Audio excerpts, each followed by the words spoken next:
All right. Good morning, everyone. It is May 1st, 2020.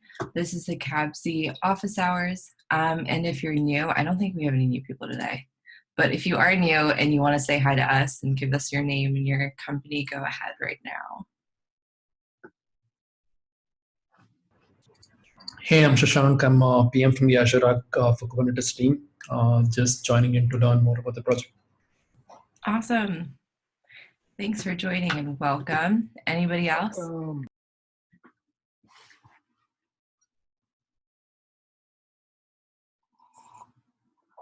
Alrighty, let's get started. So we have a Google Doc that basically has all our notes, etc. If you want to go ahead and add your name to it, go for it. I'll share it in this chat right now too. And if you have any discussion items, feel free to add it. Anything goes in this forum. And who wants to be a note taker? All right, thank you, David. Awesome. Cool. I'm gonna go ahead and share my screen too, so for folks that can't see the agenda, they'll be able to now. Alrighty. So let's start with PSAs. So CAPI is in version 0.3.5. I don't know, Cecile, if you want to add anything to that, or if that's just a PSA. We just merged the updates to the dependency. It includes 0.3.4 as well, because 0.3.4 had a bug for cluster cattle in it.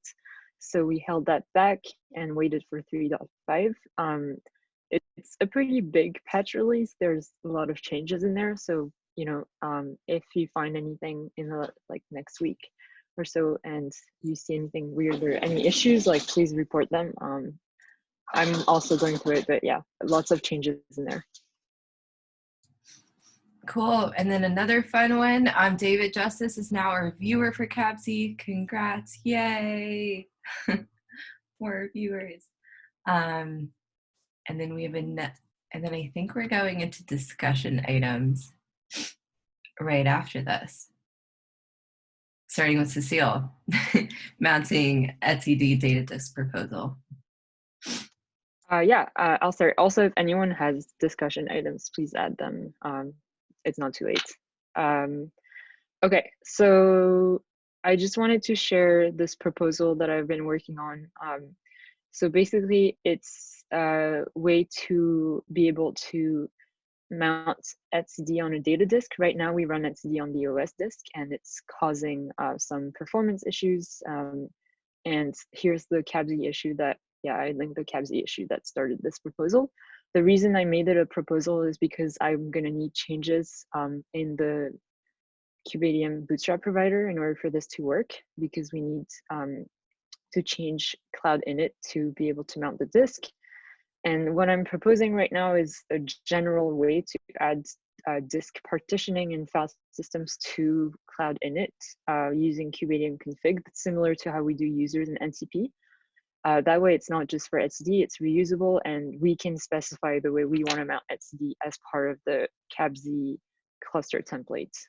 So please take a look, let me know what you think. I'll also share this in the CAPI office hours next week. And I'm working on a prototype at the same time, so I have an almost working prototype of this. I also linked the PR, or not the PR, the branch in the doc. Are there any questions on that? Here's an ignorance question. Does CAPI support external etcd as opposed to provisioning new one? That's a great question. It does, but that's out of scope for this proposal. But yes, it does. And there's actually a doc, I think, that was just merged to explain how to do that. I'll share it in the chat. Thank you. Yeah, it's definitely out of scope. It's just related, because I was wondering what are all the different options for running etcd, and obviously running it on a different disk if you're provisioning the kind of. Yeah, that's a great question. All right, any more questions for Cecile? Okay, cool. Let's go to the next one. So it just says Justice. I'm guessing this is David Justice. There's a lot of Davids. Makes sense. Cool. So you want to talk about multi-tenancy in a single manager instance? Yeah, so I think this is going to become a thing. So initially, the conversations around multi-tenancy were, hey, we're just going to have multiple instances of a manager, and a individual manager will have one set of credentials. And to do multi-tenancy, we would spin up new instances of managers. Each one having its own tenant, and a tenant was associated to a set of credentials. And those are loaded up via the environmental configuration for the manager. And our Azure SDK for Go picks those up from the environmental variables there. Now, the way that we're doing it today is not necessarily a bad way to do it, but you would have, if your cluster was running lots of tenants, you would have an instance for every single tenant. And this could get a little hard to manage, I imagine. So the folks over in Kappa had brought up that they were looking at having multiple tenants within a single instance. And I actually think that this, to me, this makes the most sense. If we can build up a robust security model around this, to me, it makes sense to host that code together, but still have the opportunity to possibly have multiple instances. Because I mean, I'm sure there's going to be situations where you have Coke and Pepsi not wanting to share the same memory space or something like that. You're going to have this case. So the work that was done to break out the webhooks from the manager, from the reconcilers, is still good work, still necessary work. But we need to also have a model where we can have multiple credentials, possibly credentials from secrets, or perhaps a secret store, or perhaps even an instance role, or in Azure terms, a managed identity running, and possibly user-assigned identities, so that the controller can have multiple identities that it's running under. So right now, there's an issue out there, and after this meeting, we're going to sit in on the Kappa discussion and understand what their goals are for multi-tenancy in a single instance. And then I think we need to come back and put together a proposal for how we would like to approach that in Azure.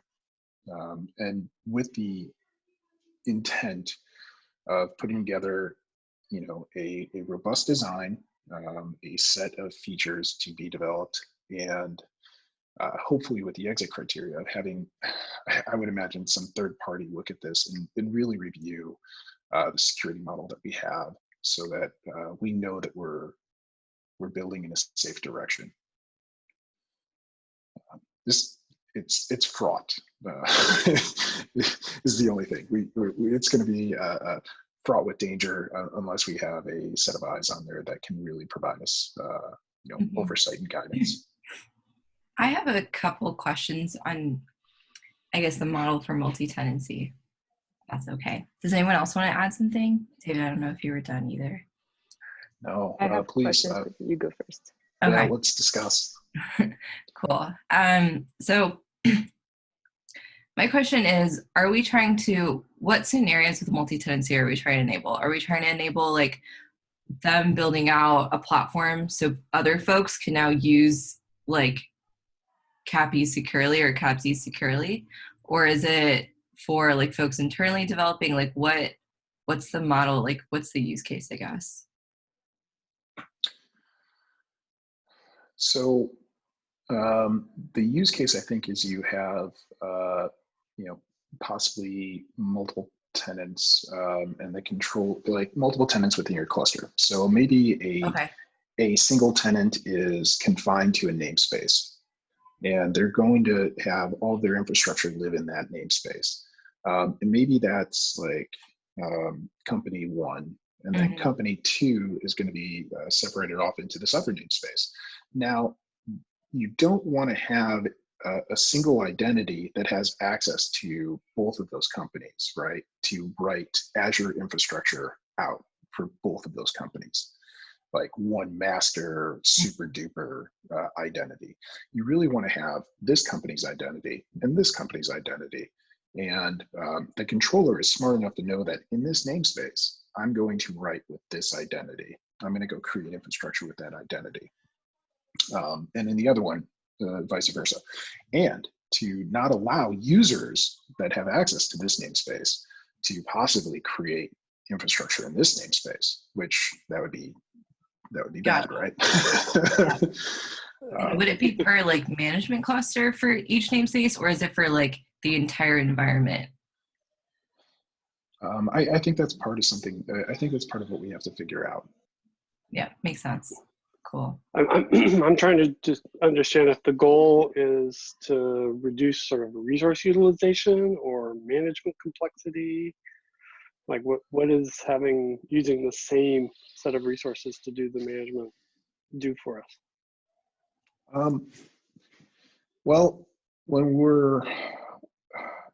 I think we need to think about it in terms of like CAPZ are back to like who has access to right to certain namespaces, and then understand that from the controller standpoint too. Yeah, I can give an example, which might help. Yeah, please. So for example, a development team working under the same cluster, say they're building, like Starbucks is going in and building out like their applications on top of a cluster. Usually there's multiple teams working in the same clusters because one cluster per team, it's a lot of money. It's a lot of resources. So that's why finding specifically what we're doing here, I guess, and thanks for the explanation, David, is try to figure out how can we split out like internal teams to develop possibly on the same cluster, operate, or figure out how to run their applications on the same cluster, but not mess with the other people's stuff. Yeah. That's kind of the high level of it. There's another level to this which might come up in the future. What if like customers wanted to develop hard multi-tenancy within CAPZ itself, like through hardware, through the compute, because they were offering some sort of platform to offer like compute to their customers, and then they would have to isolate. But that's a different discussion. So. Yeah, I think it is. I'm really curious to hear all the use cases from Kappa. To be completely frank, I haven't thought through all the use cases yet, and I'm really curious to sit in and hear what they're thinking about. I know this also will come down to possibly on behalf of identities, and so like on behalf of the user. So if we can authenticate somebody with what is it? ODIC, OpenID Connect. If we can authenticate somebody with that and then use that identity in AAD to then provision infrastructure for them and understand what roles and rights they have within Azure, I think we can start to extend out that rights boundary and understand who's actually operating and use that identity on behalf of the controller. I think we need to start thinking about deeper identity integration into the controller in general, and I think this is part of a step towards that. Yeah, that's great. Thanks, David. We have a couple more hands raised, so I know Cecile, we talked about you going next, so if you want to go. Sure. I just wanted to ask what does this do for the current PR that's open to add multiple subscription ID support? Are those like parallel efforts, or is it okay? Because when you say different tenant, it's different Azure tenant, or is it something else? Yes. So yeah, I'm thinking Azure tenant, and I'm thinking the way that subscriptions work right now, or at least with that PR, is that we're still looking at the same tenancy model. We still only have one set of creds, and that set of creds has to have access to any of the subscriptions that it's going to talk to, right? Yeah. Makes sense. Okay. Yeah. Thanks. Yeah.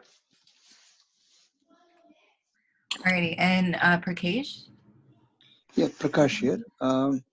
One use case is if you have a resource like a GPU, which might have lots of threads or vGPUs, then if it is in a cluster, somebody might want to use it in the data plane. So that is one use case, I would say, because it's an expensive resource and needs to be shared by multiple tenants in a given cluster. That could be a possibility.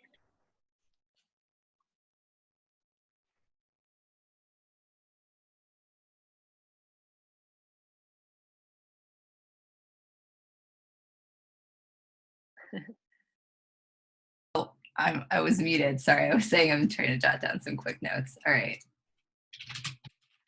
Okay, thank you. Is there anybody else that wants to mention something?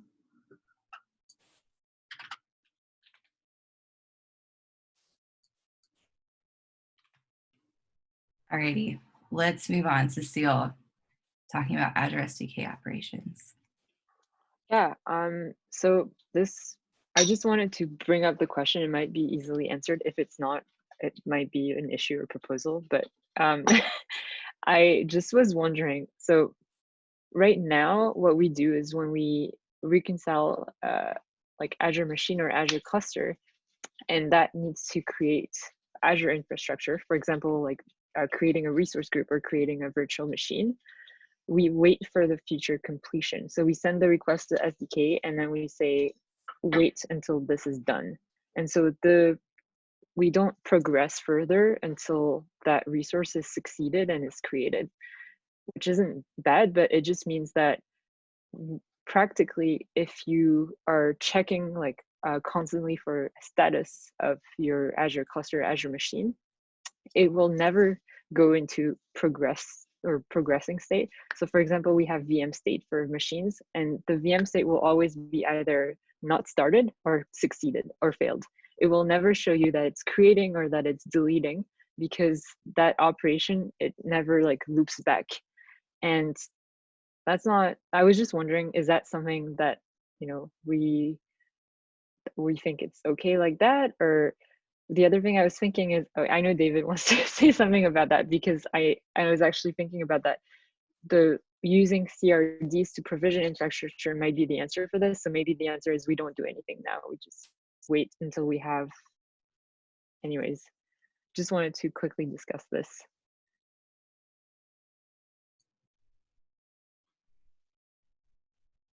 Yeah, David, do you want to add anything? Oh, Nader, raise his hand first. I was just gonna say, I guess the reconciler is kind of doing that anyway. So because the reconciler was gonna keep and then picking up the different status, if there are different statuses, or should be doing that. So if we're not waiting for the feature to come back, the reconciler will like check the status and then have the different phases as it's the same life cycle. So we might not have to, I guess.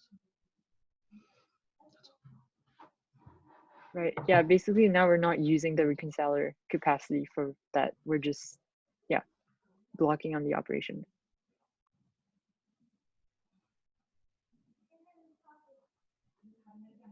David? Yeah, so this kind of stinks because that future, I don't think the future is actually serializable either. So that future that we get back, in fact, is a pointer to a other like some sort of a URI and a way to look into the body of that URI to get back what you want. So in Azure, I'll give you the short version. In Azure, when you create an instance of something, a resource, you have possibly 3 different types of responses that you could get back. On super quick ones, you could just get a 200, and you can say, or 201 with no long running operation, and it comes back as succeeded, and you give it a high five and you walk away. No, retry and find out when it's done. Other times you get a 202, and that's just an accepted. And what that ends up giving you is a response back. Some of them actually have a pointer to an operation.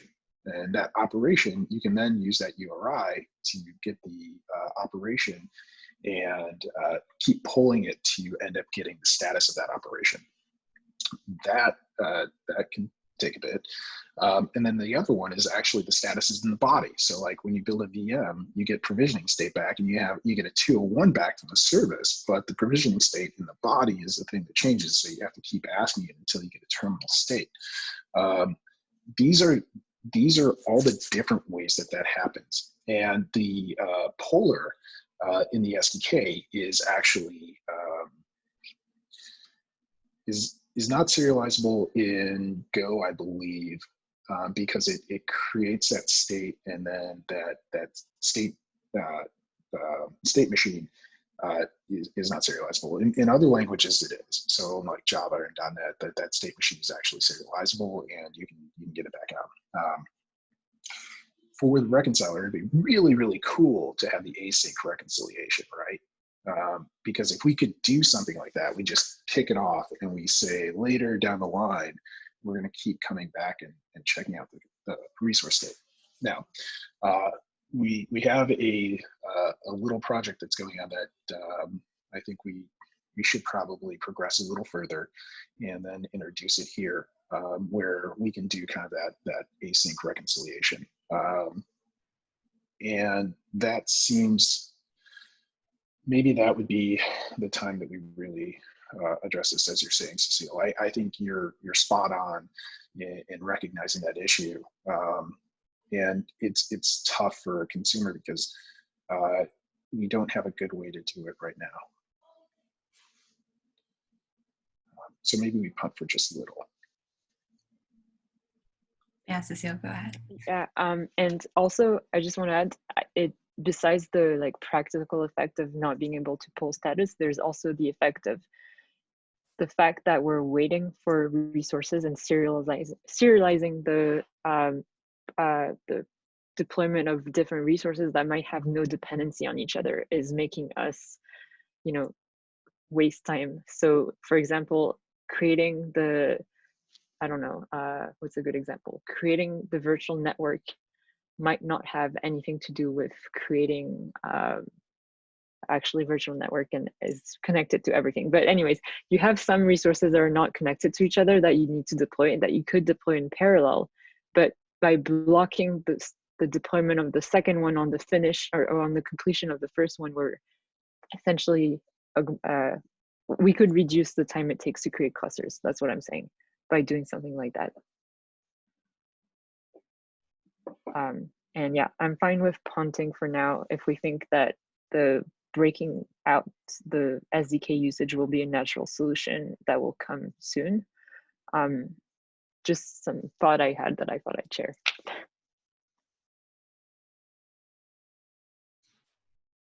Cool, thank you. Prakash? Yeah, I'm rather, it's a question, I don't know the answer, but I'm trying to understand. Are you not using operators in this case to manage so that if, example I'll give you, this is not from Azure, but from Metal Cube. What they do is they call Ionic. Ionic is the bare metal operator. They have a response back saying whether it's complete or not complete, because you cannot wait indefinitely for IO completions. So either you have an answer within 30 seconds or whatever, 30 milliseconds, whatever your time, and then it will not pick up that device or that node or that specific host, whatever you call. So in that case, there is a separate CRD for remediation, which is independent of, so this happens in the operator framework. So I'm not sure what we use here because I have not looked at the architecture fully to understand how we are doing it. So what's the effect of what you call the timeouts should it not proceed after timeout? And if it is failing, somebody else, some other CRD will handle that? That's the question. Does it make sense? I don't know. Yeah, I can take a Infrastructure stab. related bare metal operator, that is the solution we find in other Yeah. places.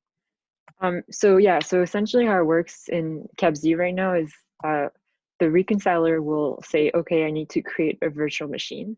And then that create virtual machine function will call out to the Azure SDK for Go, which will send a request to create the machine. And that request will send back what we call a feature.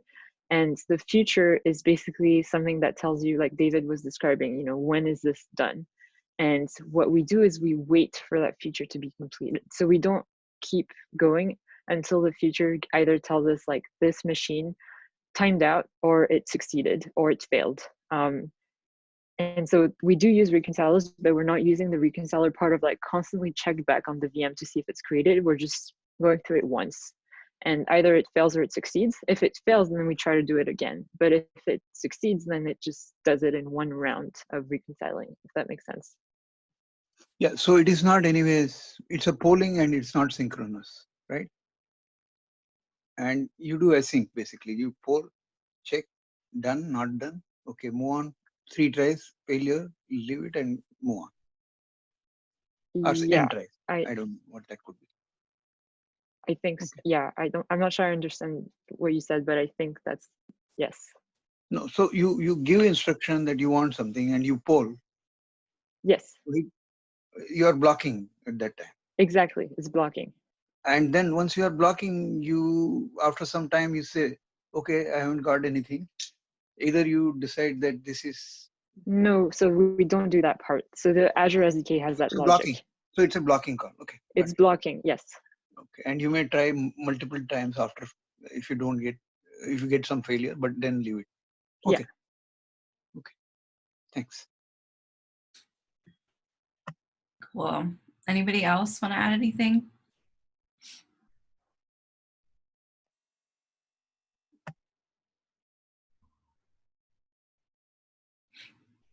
All right. We will move on. All right, Cecile, should we add a new column for Q2 to the project board? Yeah, this is more of a triage question. But so if anyone else has discussion topics they want to bring up, I think before we move on to triage, that would be a good time.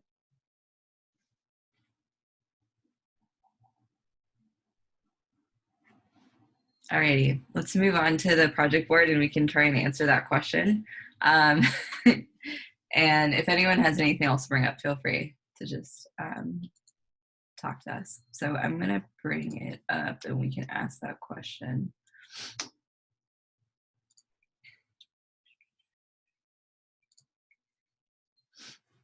All right, Cecile, do you want to talk a little bit about?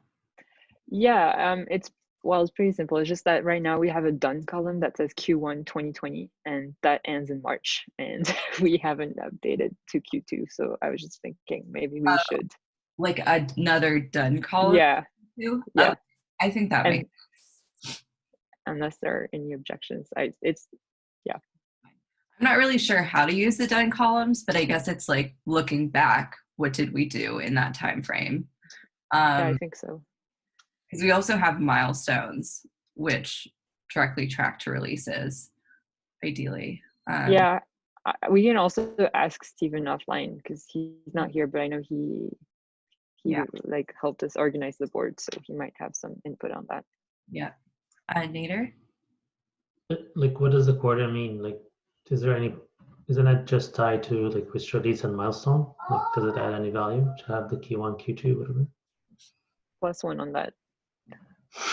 Yeah, I'm not really sure what, I don't really go off quarters, if that's what we're asking. Yeah. Might be easier to remove it because then you'll have to keep adding it each quarter. So Yeah, we don't need it. To like just done, honestly. We don't have to, but let's talk to Stephen behind the scenes and just double check, and then we'll go ahead and change the name to just done. If the list gets too big to manage, I mean, ideally we're tracking all of our done things in milestones anyway. So like past milestones, we'll be able to see the issues and tiers linked to it. So that should be fine. But Yeah, anybody Yeah, else? usually I've seen other projects like once it's like been done for a while, it's just like removed and disappears and you don't see it on the board. Yeah, that makes sense too. Okay, cool. We'll talk to Stephen really quick and then change that. Thanks for bringing it up, Cecile. Alrighty. So let's go quickly through the project board. Everything should be pretty up to date, but there's probably new cards that we need to add. So there's 3 here. And we can kind of figure out where they go. They're probably just going to end up in the backlog. So I'm just, okay, that was the right one. That's a PR. I think it's in progress. Okay, cool. We'll move it. 1 second. This guy? Yeah. Cool. These guys don't look. I don't have anything attached to them. All right, let's go into the backlog really quick and make sure there's nothing that should be in to do. I guess if you guys see something that should be moved, let me know. But if there's no person attached to it, we probably can keep it there. Oh. Deploy multiple subscriptions from a single manager. We should probably move that into in progress, question mark. Yeah. So I have all the code mostly done. I'm just going to go through and update the tests to set the mock subscription ID on the Azure cluster instead of on the environment variables. Okay, great. Yeah, thanks for working on that. Sounds great. Yeah, it was nice to get my hands dirty in the Kubernetes code. First time jumping in, so. That's great. Support for AKS. I really want to move this into in progress because I know we worked. Yeah, there's a PR open, so that qualifies and is in progress, I think. Yeah. Yes, we should go back and link the PR to this. It doesn't seem like it's linked for some reason. Do that later. What's that multi-tenancy item in the backlog? I think we talked about that earlier, but okay, sorry. Yeah, that's okay. David, if you want to give a quick update for that, go for it. Sure. Give a quick spiel. Currently tenancy is handled by having a instance, and a single instance has a single set of credentials. You'd fire up another instance and have another set of credentials if you're going to run like code and CAPZ within the same cluster. Mm-hmm. The multi-tenancy thing was brought up by the Kappa folks. They're looking at having multiple credentials and having a deeper Open ID Connect integration so that they have RBAC flowing through their system. So we're looking at, we're going to sit in on a meeting that they're going to discuss that and probably start to build up a proposal around how we would host multi-tenancy within a individual instance of a manager. Okay, I'll take a look at the notes. And cool, thank you. Awesome. Thanks, David. Alrighty, so I just moved one thing over to in progress because it had a linked PR. So add validations for Azure cluster updates. Jack Francis is working on it. Does that make sense to keep it there? Yeah. Cool. Spot VMs as well, I think you can move over. Move over, okay, awesome. Wow, so many things are getting picked up. Okay. I know Matt's working on it. I guess he hasn't, has he put up a PR yet? No. Okay. We'll keep it in to do that until we get a PR on that. Alrighty. And then this guy has a PR linked to it. Should we move it's the old PR. That one doesn't have a new PR yet. Yeah. Okay. Let's keep that there. It's gonna trip me up every time. Alrighty. And anything in progress that probably isn't in progress right now? Support failure domains, question mark. Anything we should move over?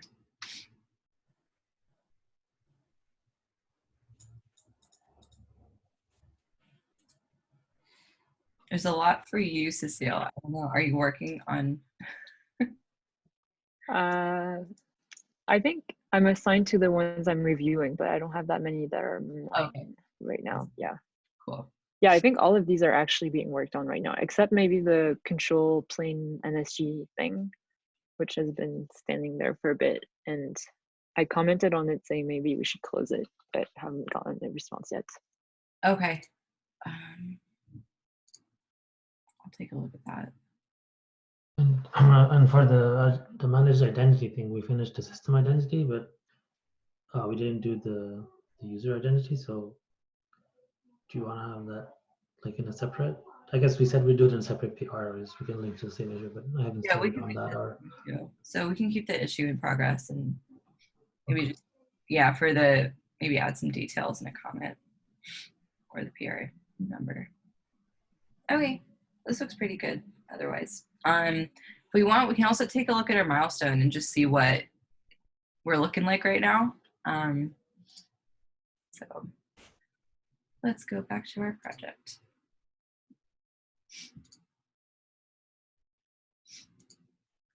Sorry, excuse me for sniffling. The mornings are all allergies. Okay. Oh, 78% complete. I don't know how it gets that number. It looks pretty good. I don't know if there's another view that we can look at. I want to see like Is anyone in the meeting assigned to something in here and that they're not actually working on? I'm not working on. I haven't started working on the user identity thing yet. I'm still If you assigned don't, okay, if you don't want to pick up the user part of it, feel free to unassign yourself. Or if you don't want to, if you don't think you have time to work on it right away, we can make that separate. Up to you. Yeah. Let me just look at it, see what needs to be done. I might not be able to work on it like right away, but I'll double check and I'll let you know. Cool. Sounds good. Yeah, I mean, it looks pretty good to me. Anything else?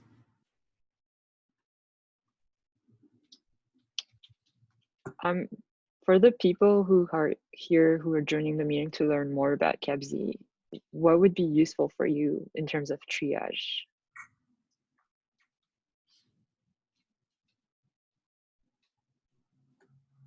For me, like I'm joining this for the first time, and the reason why I'm joining is because for us we are looking at having integration with the add-on model. With respect to AKS engine, we were looking at having an ARC add-on and using that for onboarding the AKS engine clusters that are getting created to ARC.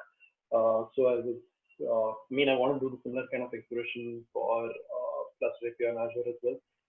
But I'm just starting off on that.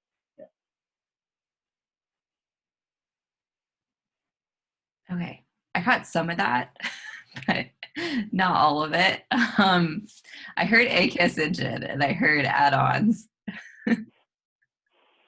Yes. So wait, let me just switch off my phone. Like putting my face. Is it better?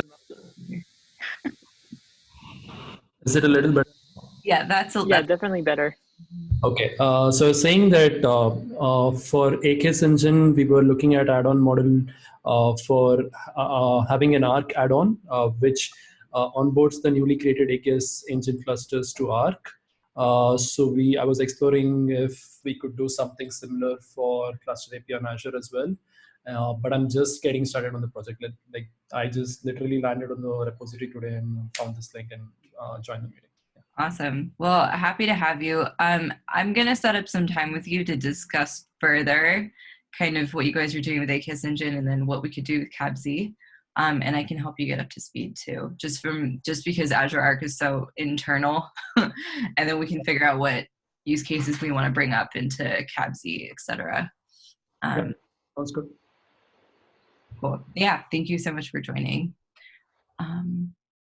And that's something we're actively thinking about too. Yeah. Alrighty. Anything else based on like triage for new users or I know we have like one good first issue up here.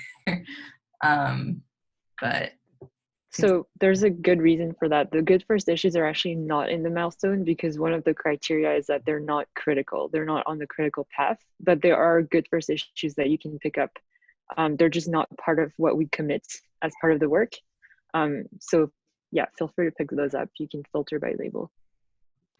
Yep, I was taking a look at those just now. I'll pick up a few down the week. Yeah. Cool. Yeah, thanks for that distinction, Cecile. Alrighty. I think I'm good. We've done all our discussion items. Does anyone else want to bring anything else up? Otherwise, I'll say happy Friday. I just want to say shout out to Nader for his work on managed identity. That was really cool. I'm glad we have that done. Thank you. David told me exactly all the tips and tricks. That was awesome work. And Justin, awesome work too. Thank you. And Richard, I'm not sure if you're on right now. Good progress, almost there. I'm really enthusiastic about all of the awesome work that is going on across the project. There's a wide variety of people contributing, and that's inspiring. Thank you, everyone, for your commitment. And if there's anything we can do to help support, Ria, Cecile, any of us, we're always there for you. You all are first.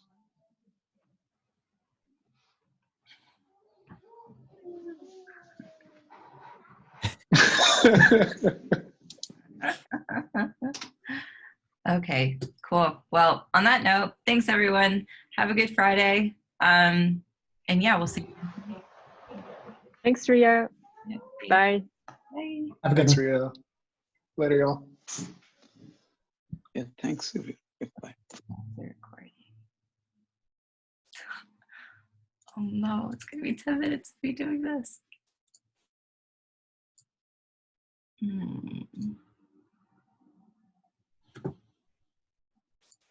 Aha.